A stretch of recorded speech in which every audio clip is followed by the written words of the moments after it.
বানভাসী হয়ে কলকাতার উপকণ্ঠে এসে উঠেছিল 10 বছরের রাজা আর 3 বছরের রানী। বাবা শহরে কাজ করত।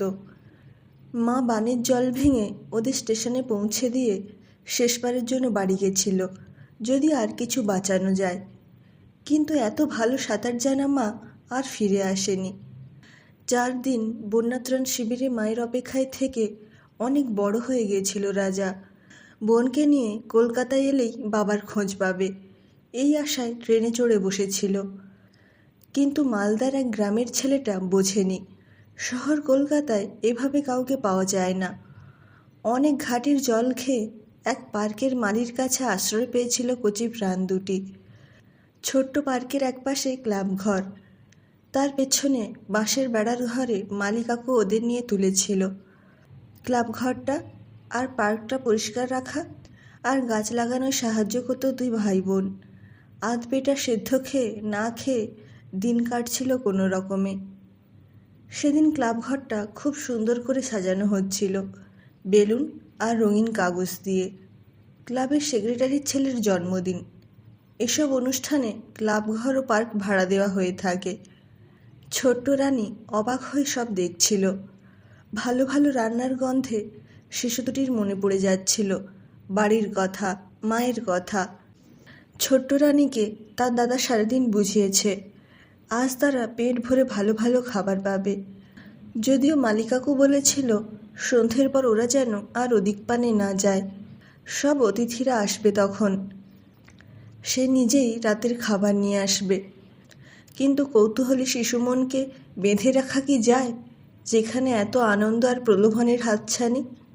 রানী গুটি গুটি পায়ে পার্কের দোলনার কাছে এসে দেখেছিল নানা বয়সী ছেলেমেয়েরা রঙিন জামা পরে প্রজাপতির মতো উড়ছে।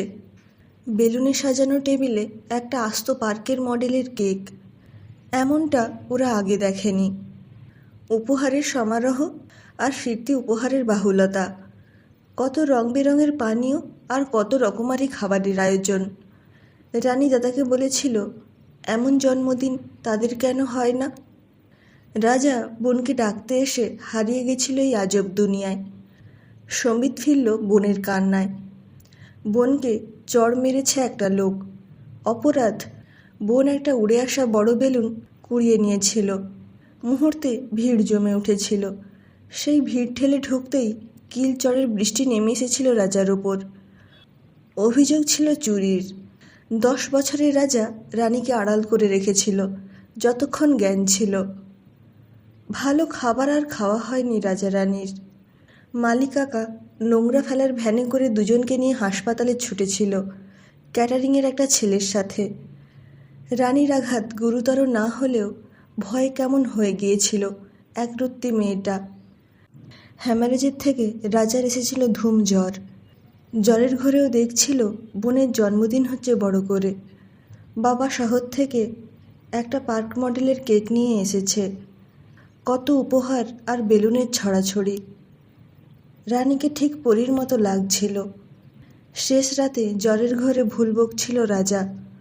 ভোরের সূর্যের প্রথম আলো যখন ওর বেডে এসে পড়ল, এক অদ্ভুত পরিতৃপ্তি মুখে মেখে অনন্ত ঘুমের দেশে পাড়ি দিয়েছে সে।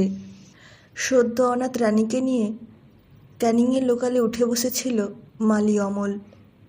ছোট্ট রানী বোধহয় এক ধাক্কায় বড় হয়ে উঠেছে। দাদাজি আর নেই, হয়তো বুঝেছে। সুন্দরবনের আয়লায় অমলের বউ আর মেয়ে হারিয়ে গিয়েছিল গত বর্ষায়। কাজের খোঁজে শহরে এসেছিল অমল। বাচ্চা দুটোকে পেয়ে নতুন করে বাঁচার স্বপ্ন দেখেছিল আরেকবার। কিন্তু নিষ্ঠুর সমাজের অত্যাচারে থাকতে না পেরে ফিরে চলেছে নিজের গ্রামে। গরিবের যে প্রতিবাদ করার অধিকার নেই। এই ক্লাবের লোকেরাই নাকি বন্যাত্রাণ নিয়ে যায়, আয়লায় বিধ্বস্তদের পাশে দাঁড়ায়, চাঁদা তুলে সাহায্য করে।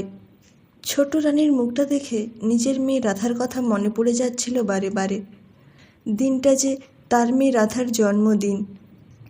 শেষ সম্বল টাকা কটা একটু টান পড়লেও মেয়েটার মুখে একটু হাসি ফোটার আশায় ক্যানিং স্টেশন থেকে 2টো রঙিন বেলুন আর একটা টিফিন কেক কিনে দেয় অমল। কে জানে তার রাধা আজ কোথায়, কিভাবে আছে। গল্পটি কেমন লাগলো জানাবেন। ভালো লাগলে একটা লাইক করে দেবেন। সবাই ভালো থাকবেন, সুস্থ থাকবেন। টাটা।